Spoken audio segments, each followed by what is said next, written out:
Hello, and Hello. welcome. Hi. Wel- Hi. Welcome. Hi. Uh, welcome to Verbling. I'm teacher Oakley, and for the next hour, we are going to be learning about learning some idioms, which are related to talking about how easy or how difficult something or someone is. Um, As usual, the class will take turns doing some exercises, fill in the blank type exercises, and as we go along, I'll do my best to try to think of any other related idioms. And please, I urge the class to help me out with that. If you can think of any, go ahead and shout them on out as we go. And um, as well, I will try to clarify if there are any kind of circumstantial use of the idioms. Some idioms are only used in a certain way. For example, only used to talk about family, or only used in business, or only used to talk about other people, never about oneself. Things of that nature I'll attempt to clarify as we go along. As well, I always urge students in my idioms classes, if you have a similar idiom or completely different idiom, but used to the same effect in your own language that you would like to share with the class, I always enjoy hearing those, and I find that very interesting and fun to add to my own lexicon. So if you want to teach me something, I would appreciate it. Okay. Uh, Okay, after I do a little microphone check and say hello to everyone, we'll get started uh, looking at idioms for discussing easy and difficult. Hello, Deep Blue Water. Hey, hi, what's your name? I'm Now. Now? Now, Nao, Now from Tokyo. Hi, Now, from Tokyo. Um, do you love the ocean? I really like this. Blue Ocean is in Bali Island, Indonesia. Ah, Bali. Yeah, Yeah. lovely. Okay. Well, uh, hi, Now, and welcome to the class. We'll talk to you in a little bit. Now, I can tell that your microphone is open, since we are gonna go from student to student and take turns. If you're not speaking, if you wouldn't mind um, muting your microphone when you're not speaking, so that we don't hear any background noises, whatever, birds or what have you, whatever. Thank you very much. Appreciate it. And all right, welcome back, Salwa. Hello, Salwa, again. Hello, Clay.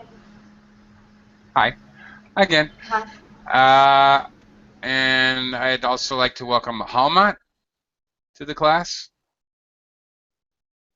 Hello, Halmat. Hi there. Welcome. Halmat, if you can hear me, I hope you can. You appear to be muted. Oh, there you go. Hi. Hello. Hi, how are you? Hi, I'm Fine, fine. thank you.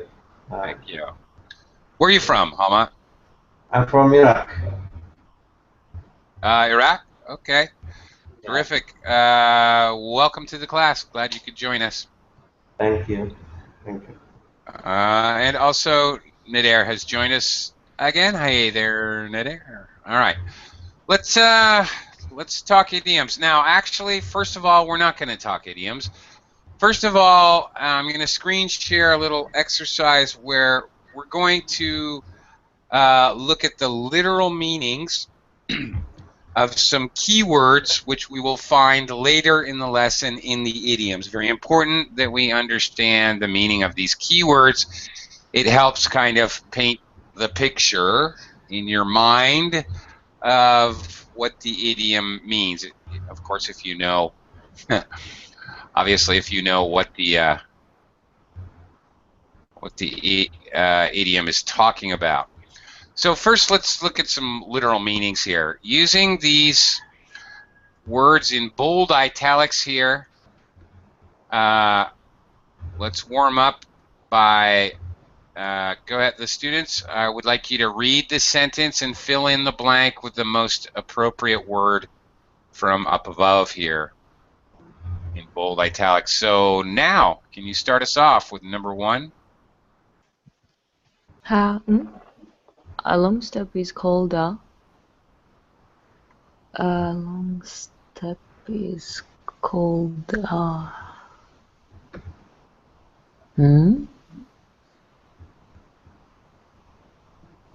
I don't know. Haystack. Absolutely not. I don't know. No? Anybody else have an idea for this one? Anybody else help us out? Okay. A long step is called a stride. Okay. Stride is a long step. Is another word for a long step. Or stride can be a verb. To stride. He strides across the room like he's the king of the world. He takes big, long, authoritative steps to stride. Okay. Okay. Let me quickly welcome Ken to the class. Hi, Ken. Yes, hello. Hello. Thanks for joining us. You. All right. Hang on. We'll come around to you in a minute. Hopefully Salwa will return. Hamat, number 2, please. Yes. Brazil, almond, and hazel are all kinds of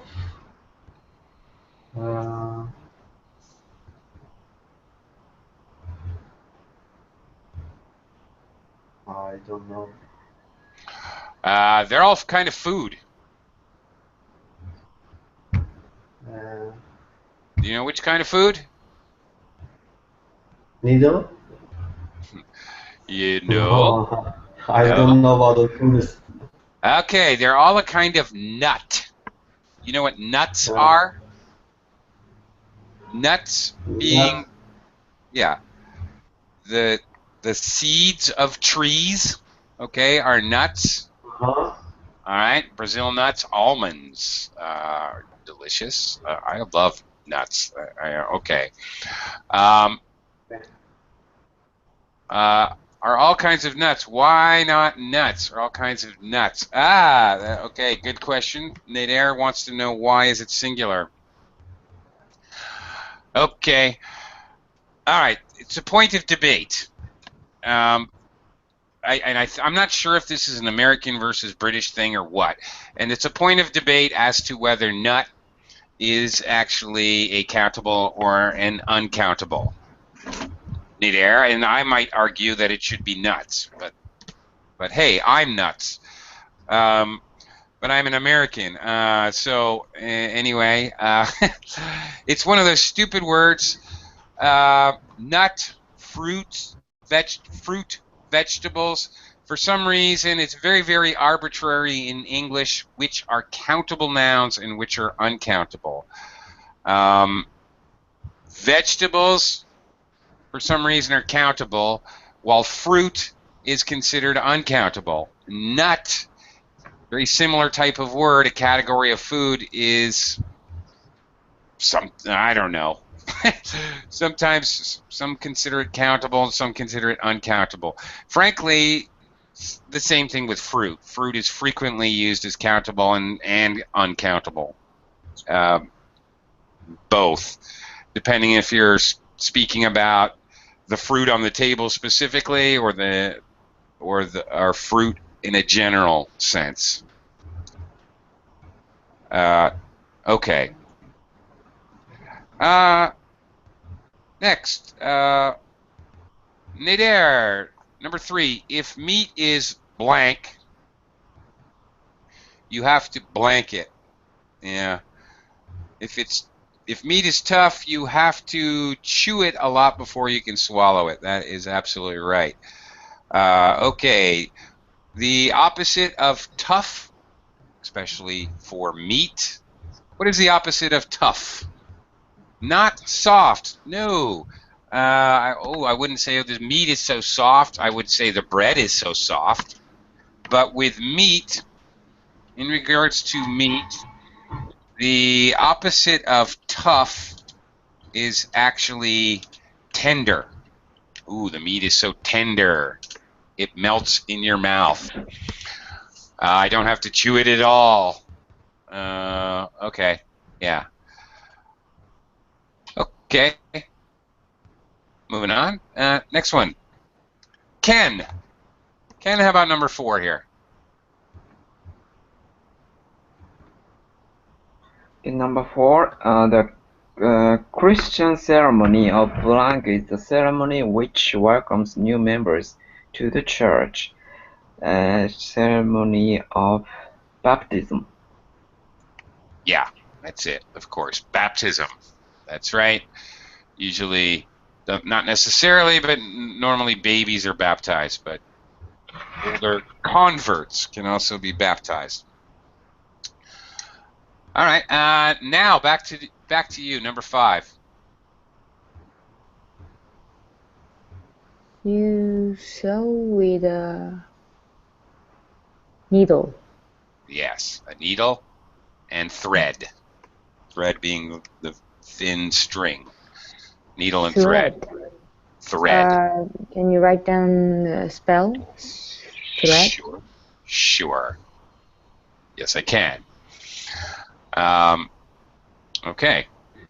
Thread. And another word that's often used in idioms, but of a different sort. You talk about the thread of a conversation or an email thread. Okay, the long line of something. Is an email thread or the thread of a conversation. Okay. Anyway, thread is also physically the long string that you use to sew clothing. Salwa, you're back. Hooray. Number 6. You can make with fruit or meat. Can you scroll up? Pie? Yes. Do you like pie? Yes. Who doesn't like pie? Of course. Okay. I love pie. All right. Hamat, number 7. Yes. Farmers use it to dry their hay by building. Can you? Yep.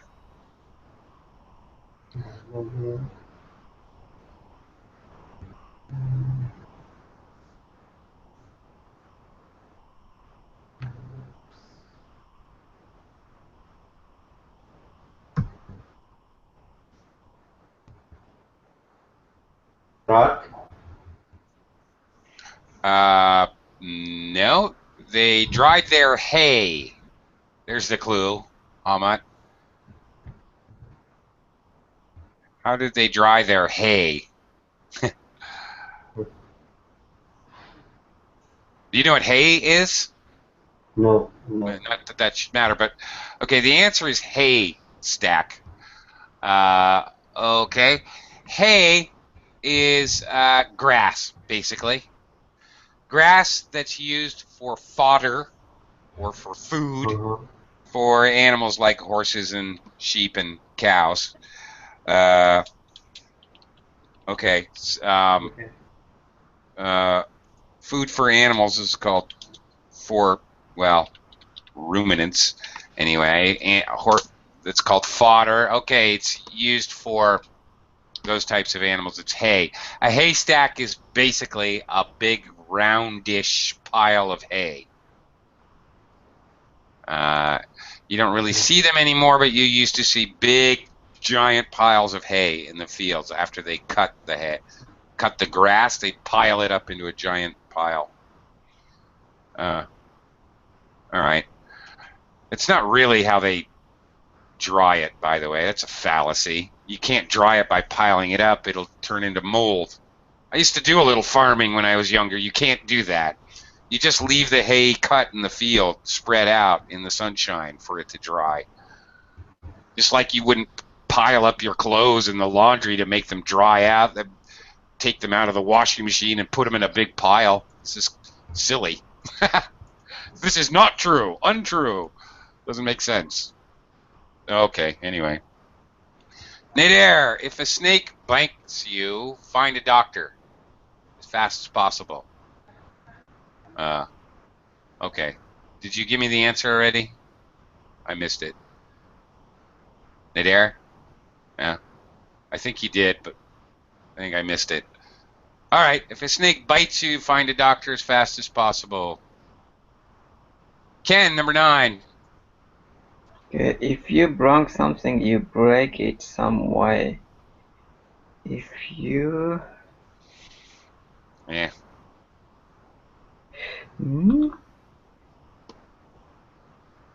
break it some way.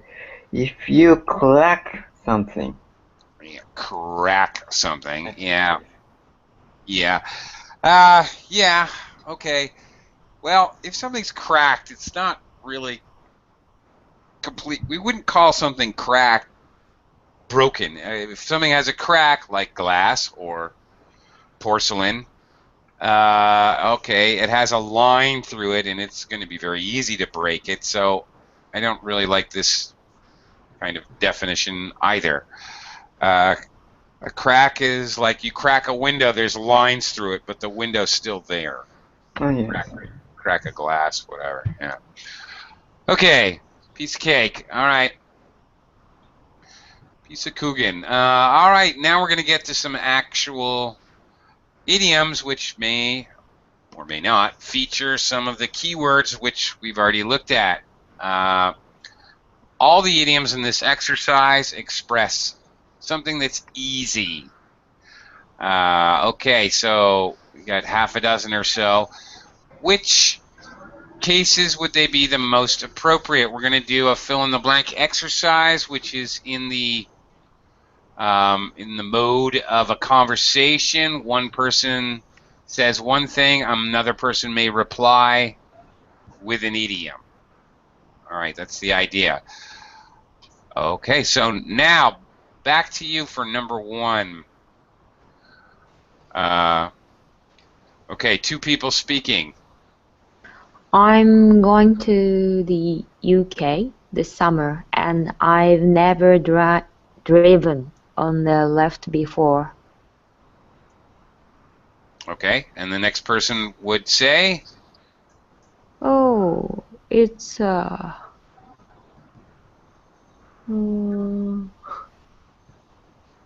child's play. Well, Play. it's child's play.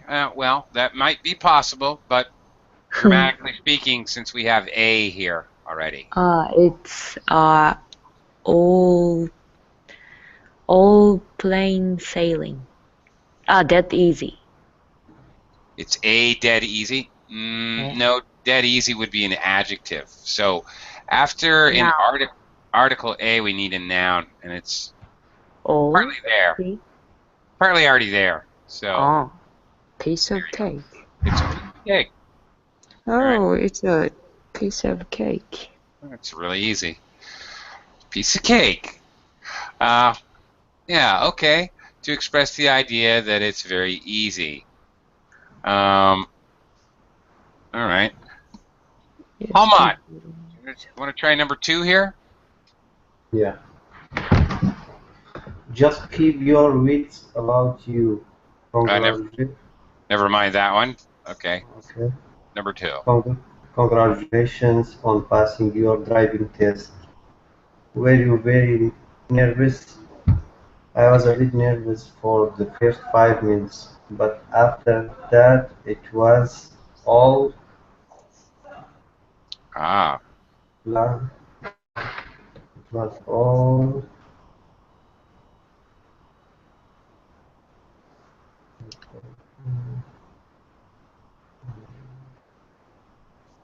it was all dead easy. No. Can I go back to the sentence? Sure. After that I was all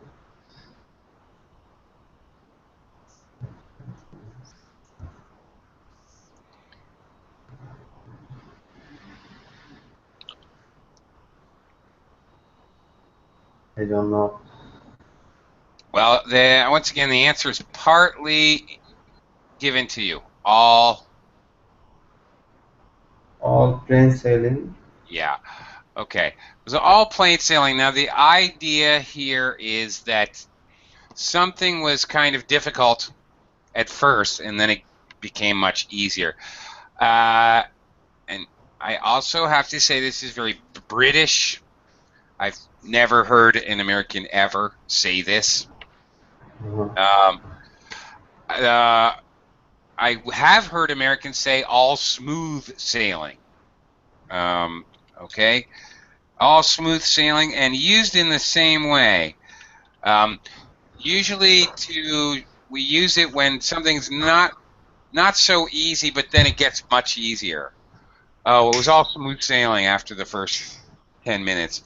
Or an American might say all downhill. Now, this is an interesting one. Okay. All downhill, because this can be very good and mean something's very easy.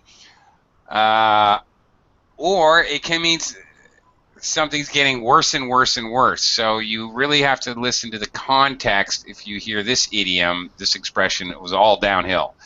Here, I was a bit nervous for the first 5 minutes of the driving test, but after that it was all downhill. It was all easy from then on.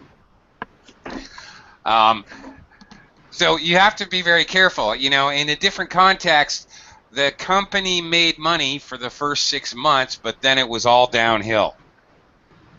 That's definitely negative. So if something was all good and then it changed and it was all downhill, it got worse. If something was bad or difficult and then it was all downhill, it means it got easier. All right? So bad at first, it means then it was good. Good at first, it means then it was bad. So be careful of that particular phrase. Okay. Next one, Nader. Okay, first person, how's your dad getting on? Now he's retired. Has he adjusted to being at home? And reply, oh, he's getting on fine. He's taking it all. He's taking it all. What? Nader? Whoops. Sorry. Here you go.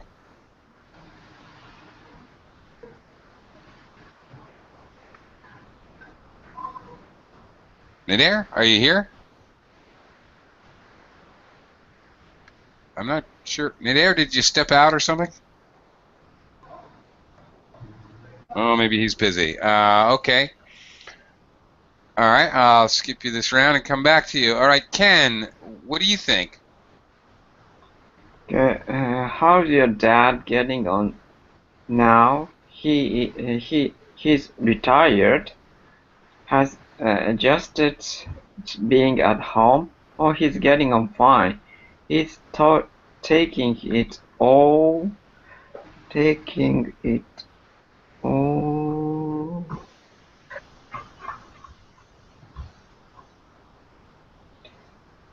All plain sailing. No. Okay. It.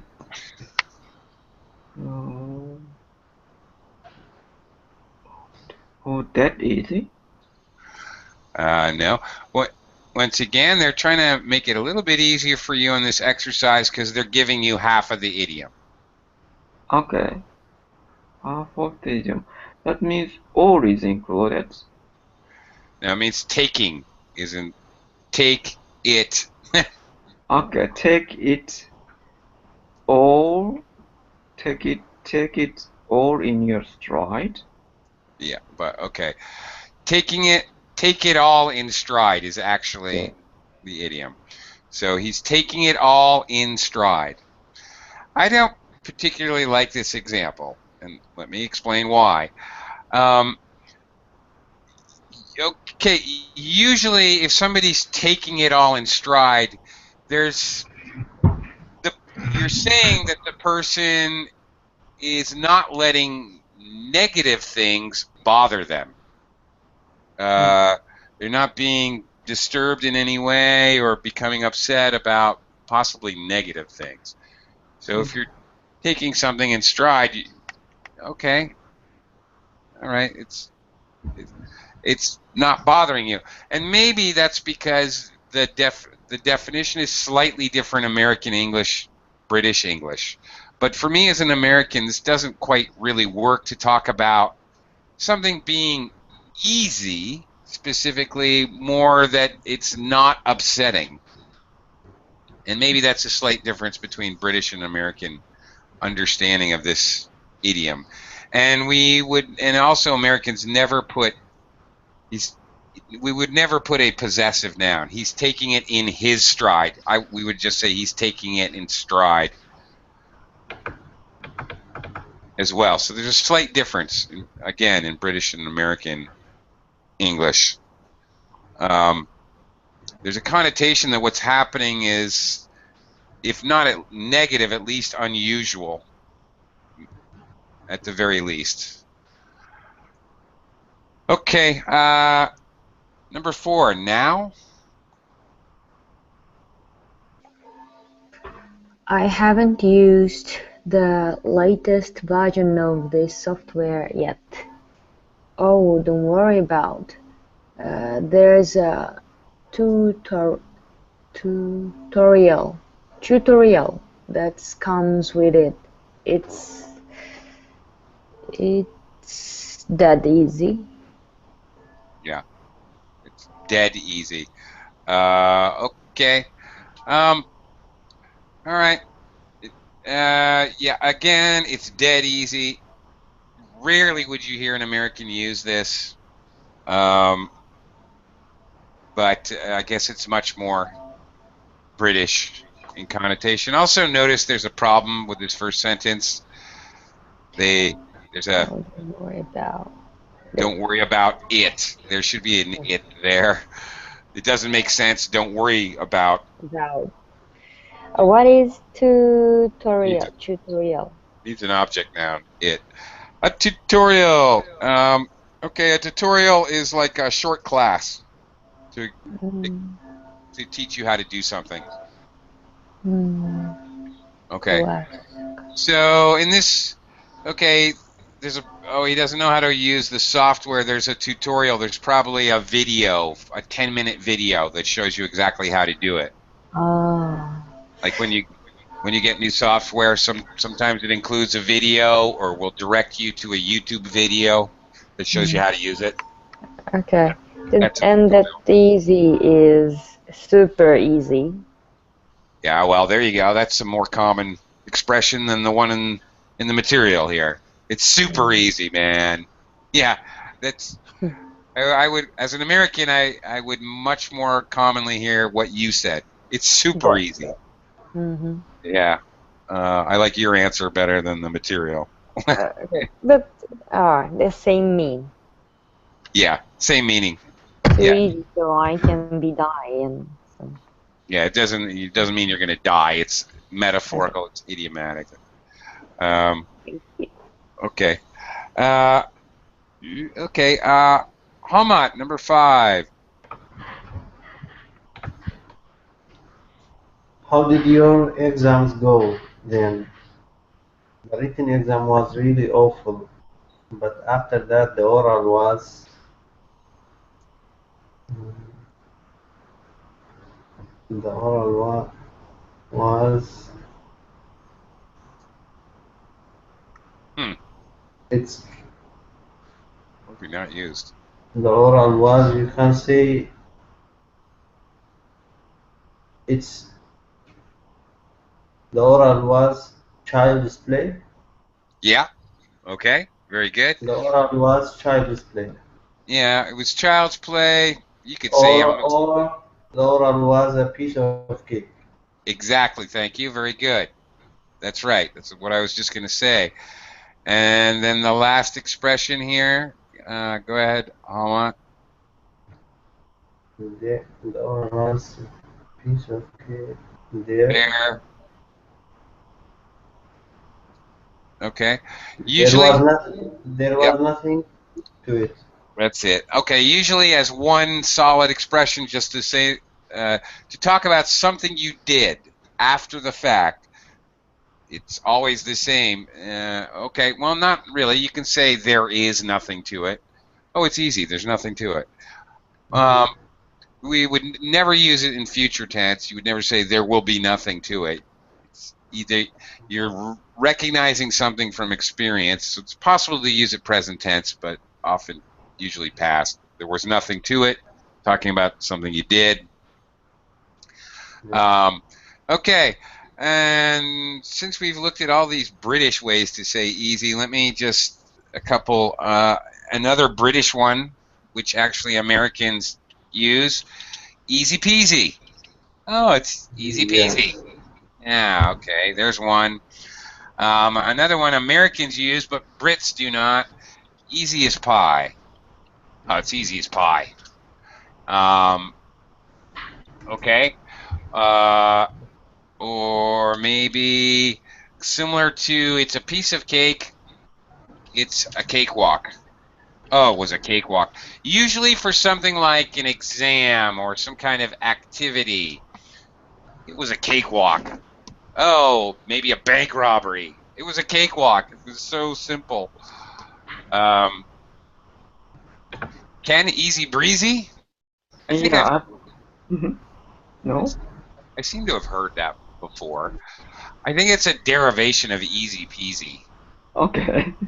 I've heard that before, Ken. Like, I don't know, advertisements or It's a something. song title anyway. Like advertisements for a laundry conditioner. It's easy breezy, easy to use, and makes your clothing smell so breezy fresh. Like, I don't know, something like that. I think it's a derivation. Okay, another idiom used. All right, if the thing involves using your hands, well, maybe. I could do it with my eyes closed. All right. There are also several derivations of this idiom. I could do it with one hand tied behind my back. Okay. Um, maybe other derivation, other similar things. I could do it with my eyes closed. I could do it blindfolded. I could do it with two hands tied behind my back. I could do it on one leg. So, all right. Several derivations of this idiom to express the idea something's very easy.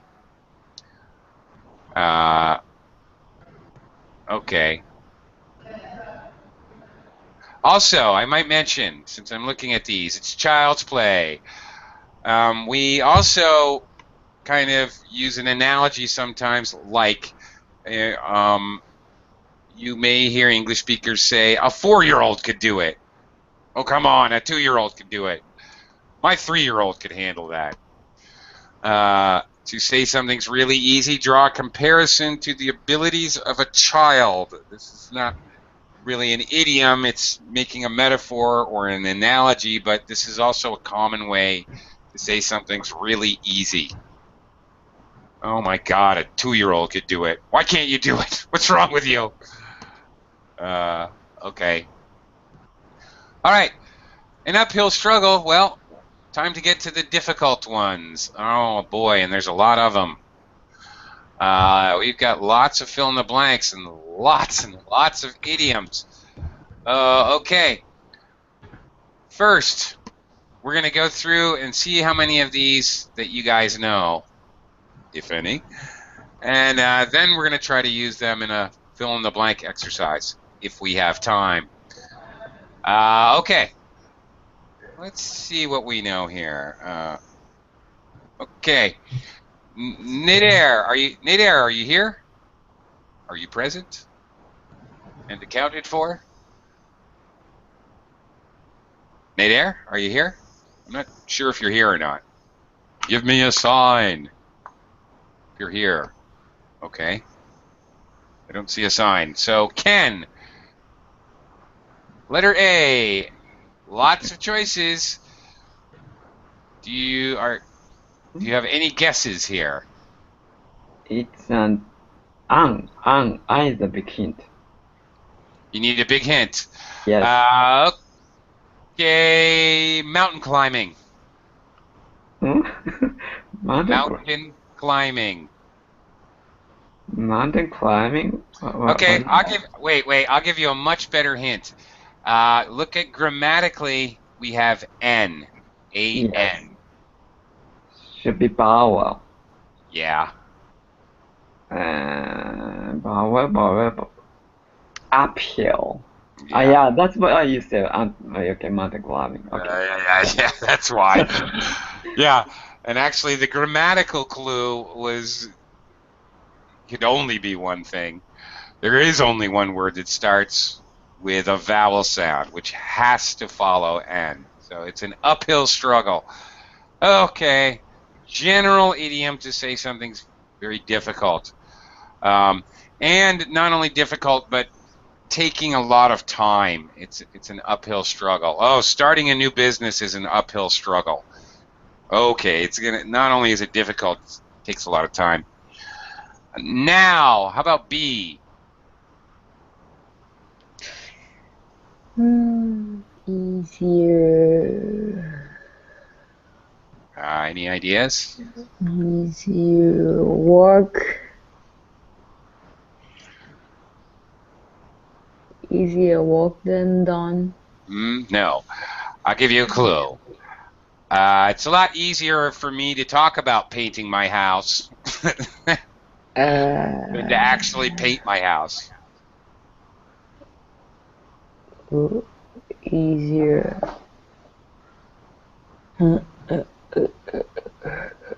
Depths. No.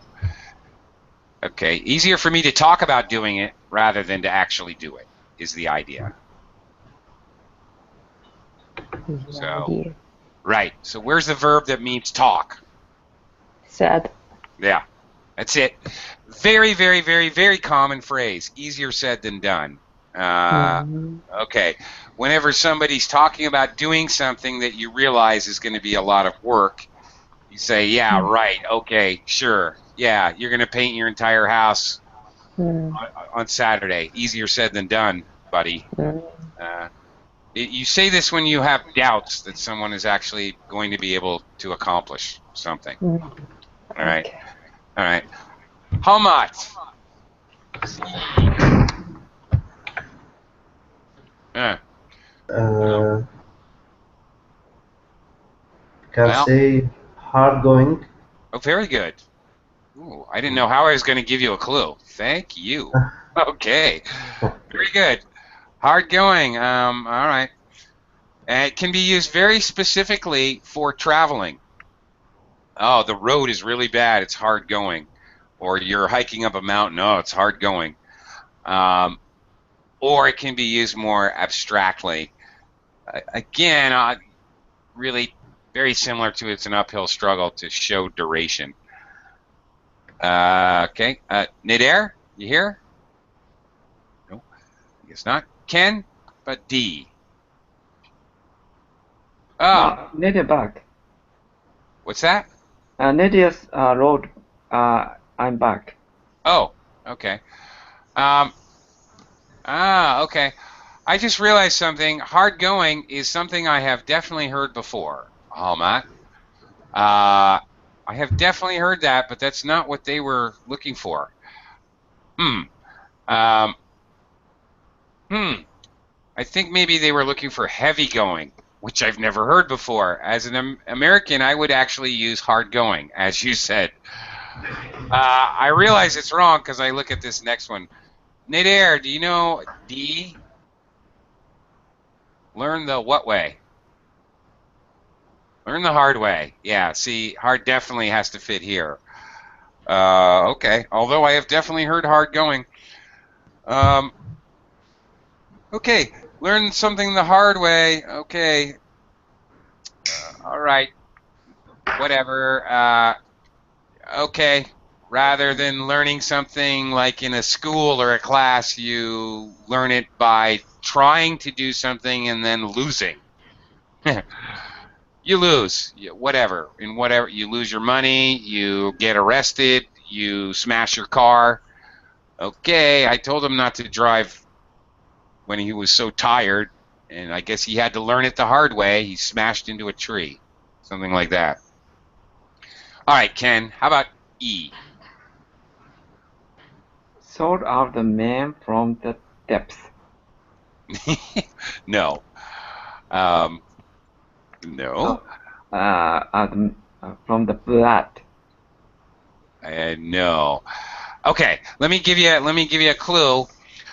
If something's very difficult and it's going to be a test, and after this very difficult activity, we're going to be able to tell you are the men and you are not men. Instead of men, you can't handle it. It's too difficult for you. It's negative. Oh, it's very negative. All of these are negative. They're all about difficulty. Sort out the man from the nut. From the nut? No. Okay. Boy. There you go. Yes. Very, very common. You will hear this in American movies and television and on sports commentary very commonly. Okay. Sort out the men from the boys. Yeah. Okay. People say this as a commentary. Okay, this 48-kilometer marathon will really separate the men from the boys. Americans tend to say separate the men from the boys or sort out the men from the boys. All right. Whatever this difficult situation is. All right. The stock market is plunged 500 points in 3 days. I guess we're going to sort out the men from the boys at this time. Okay, we're going to see who's really brave and who's not so brave or daring or brash or manlike. Okay, that's the idea. All right. Heavy going. That's it. Heavy. Oh, there it is. Yeah, okay. Heavy going. All right. I've definitely heard that one before. All right. Okay. All right. Something that's difficult and slow. Usually ponderous. It's difficult often because it's boring. Yeah. Heavy going in it. Okay. I've heard that before. Okay. Let's continue. F. Now. Bitten off more than you can. Oh, bitten. Bite. Bitten.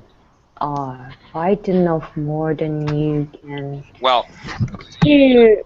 you pronounced it. Chew. That's right. You pronounced it correctly the first time. I'm sorry to confuse you. Bitten off more than you can chew. I was just trying to demonstrate that bite, bit, bitten. It's the past participle of the verb to bite. I was just trying to point out what you're looking at is the verb to bite. Bitten off more than you can chew. All right. Any idea what that means? Bitten off. Bite. More than you can chew. This is very tender, so you don't need to bite. No, these are idioms. They do not. None of these idioms mean what they sound like they mean. Okay. All right. Now, if you challenged a 450-pound sumo wrestler to wrestle, I think you may have bitten off more than you can chew. All right. Okay. If I fight with elephant. Yes, you may have bitten off more than you can chew. All right. Also, if you take on a project at work that really should take 4 people to do it, and you say you're going to do it yourself, you have bitten off more than you can chew. It's just too much. You've taken on too much responsibility or something that's way too difficult for you to do. Okay. Okay. Hamad, number G. I mean letter G. Get your Yeah.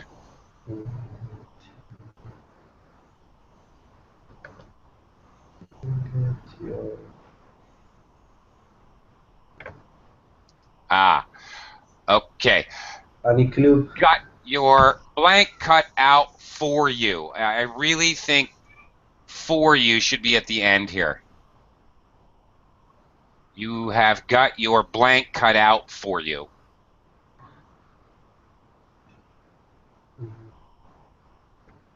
It's very hard for me to see without it needs for you, or it doesn't make sense. Idioms, if you chop off part of the idiom, don't make sense. And I'm sorry, this really should say cut out for you. Got your blood. Okay. I would say this as a commentary, as a, not really advice, but as a commentary, if you had something very difficult to do, a job, all right, and I knew this particular task or job was going to be very difficult, I would say this as a commentary to you, Halmat. Oh my goodness, you poor guy. You certainly have got your blank cut out for you. Got your work cut out. That's right. All right. So Halmat, if your wife had 8 children at once, you had octuplets, I would say, oh my goodness, Halmat, you poor guy. You sure have you've got your work cut out for you, don't you? Good luck.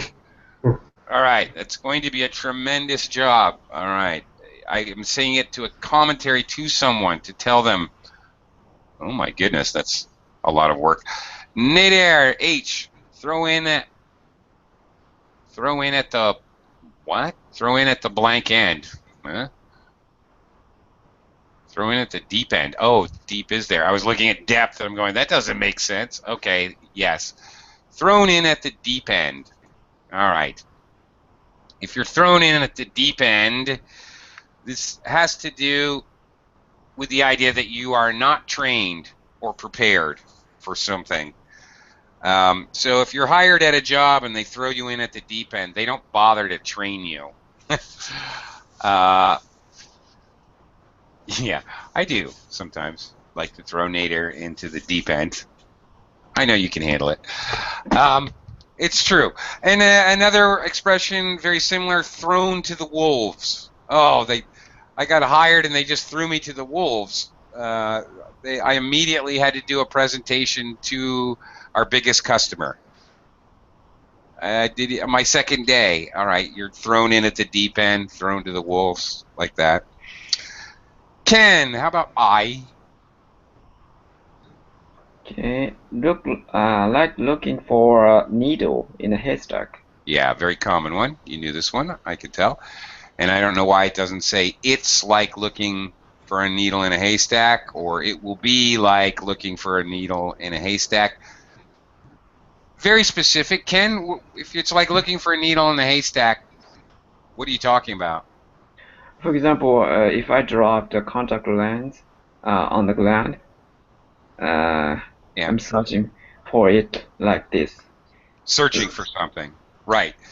A ridiculously difficult search. Yes. That's it. Exactly. Okay, great. Now, Hey.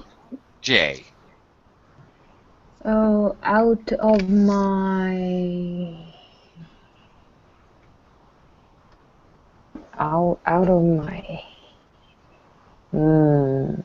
depths. Yes, certainly. I'm out of my depth. He's out of his depth. You can comment about yourself or somebody else. Very much related to thrown in at the deep end. Okay, the water's over my head. Something's over your head. All right? I don't know what he's talking about. It's over my head. You don't understand it. So if you're thrown into the deep end, you're not prepared. You don't know what you're supposed to be doing. If you're out of your depth, you don't know what's going on. Right. So all of these kind of related idioms have to do with. Oh my gosh, I don't know what's going on. All right, Halmat K. Not exactly. What is it?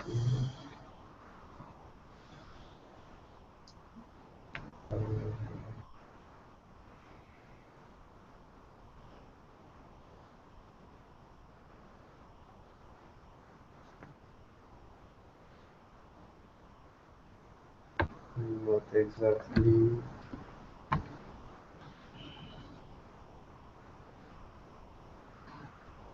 Let Uh, me give you a clue. A concrete dictionary definition meaning.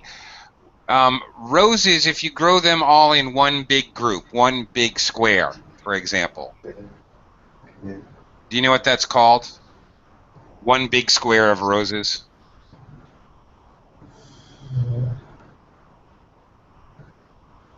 No. Okay.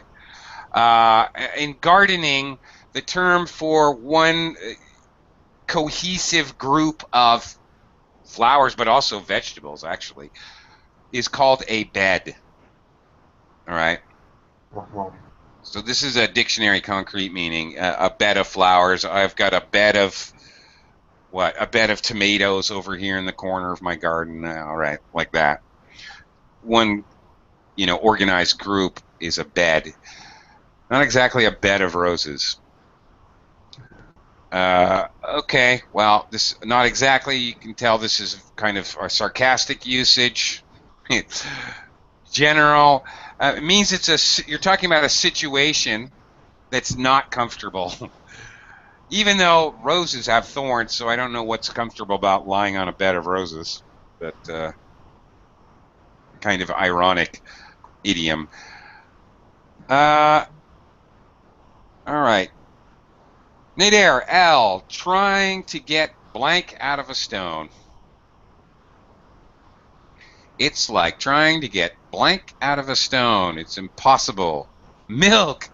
Trying to get blood out of a stone. Yeah. An American version says trying to get blood out of a turnip. A turnip is a kind of vegetable, a root vegetable. Yeah, it's impossible. If you're trying to sue in court for money a man who is homeless, it's like trying to get blood out of a stone. It's impossible. He has no money. He lives on the street. All his clothes are in a shopping cart. It's ridiculous. You can't, and often it's spoken as a piece of advice. You can't get blood from a stone. Why are you trying? It's impossible. Trying to get something from somebody who has nothing. All right. Ken. Ken, what about M? Trying to get nut out of M. no, M, sorry, a tough nut to crack. Yeah, excellent. Something that's very difficult and often used about a person who's hard, like maybe a really difficult customer. Oh, he's a tough nut to crack. He's really hard to sell to.